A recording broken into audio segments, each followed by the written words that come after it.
بسم اللہ الرحمن الرحیم۔ السلام علیکم۔ ہم مسجد قباء کی تعمیر کے سلسلے میں پڑھ رہے تھے اور ہم نے یہ پڑھا کہ کس طرح رسول صلی اللہ علیہ وسلم جب قباء کے مقام تک پہنچے ہجرت کے وقت، تو کس طرح تعمیر کا وہ پورا واقعہ اور کیا کیا اس میں واقعات پیش آئے۔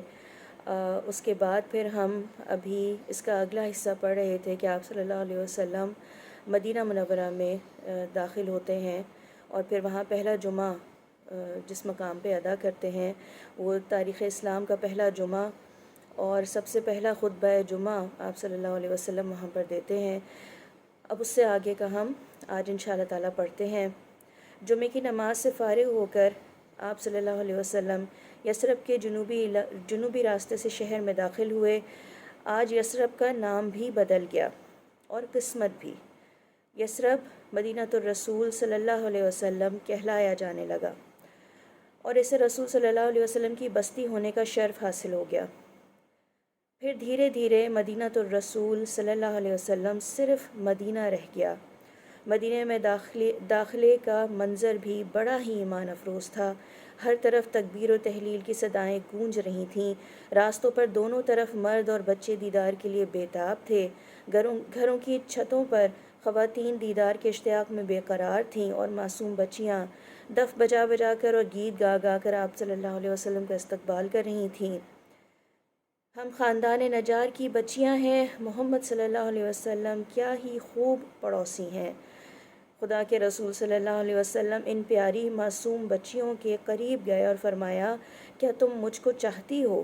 بولیں جی ہاں۔ آپ صلی اللہ علیہ وسلم نے ارشاد فرمایا، میں بھی تم سے پیار کرتا ہوں۔ اور پردہ نشین دوشیزائیں چھتوں پر چڑھ گئیں اور جوش و عقیدت سے یہ اشعار گانے لگیں کہ 14ویں کا چاند طلوع ہو گیا ہم پر، وداع کی چوٹیوں سے یعنی کہ مدینے کے جنوب سے۔ واجب ہے ہم پر شکر اس دعوت و تعلیم کا جس کی طرف یہ دائی ہمیں دعوت دے رہا ہے۔ اے ہماری طرف بھیجے جانے والے رسول صلی اللہ علیہ وسلم، جو پیغام آپ صلی اللہ علیہ وسلم لے کر آئے ہیں اس کی اطاعت کرنا ہی ہے۔ مدینے میں ہر سو آج بے مثال چہل پہل تھی۔ ہر طرف خوشی کے ترانے گائے جا رہے تھے، ہر چہرے پر رونق تھی اور ہر دل آج مسرت کے جذبے سے معمور تھا۔ مدینے کی تاریخ میں آج جیسا روشن دن کبھی نہیں آیا تھا۔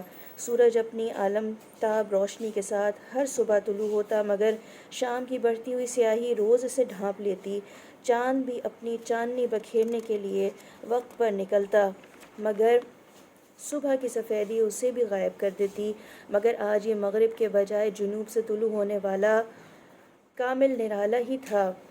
اس شان کے ساتھ طلوع ہوا اس شان کے ساتھ طلوع ہوا کہ اس کی روشنی اب کبھی مان نہ پڑے گی، رہتی زندگی تک یہ کبھی غروب نہ ہوگا اور شب و روز کی گردش جب تک قائم رہے گی اس کی روشنی بڑھتی ہی جائے گی۔ صلی اللہ علیہ وسلم۔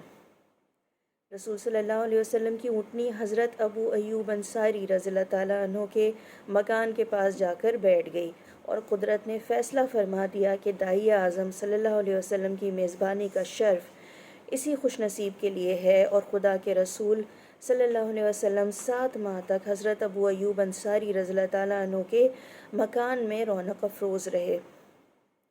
ابو ایوب رضی اللہ تعالیٰ عنہ انصاری نے جانثاری عقیدت و محبت کا حق ادا کر دیا۔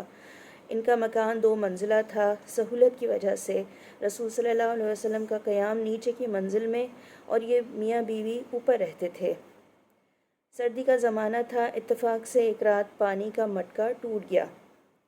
اس خوف سے کہ پانی خدا کے رسول صلی اللہ علیہ وسلم پر نہ ٹپک جائے، ان دونوں نے اپنا لحاف پانی میں ڈال کر اس کو جذب کرنے کی کوشش کی اور پوری رات یوں ہی بیٹھے بیٹھے گزار دی۔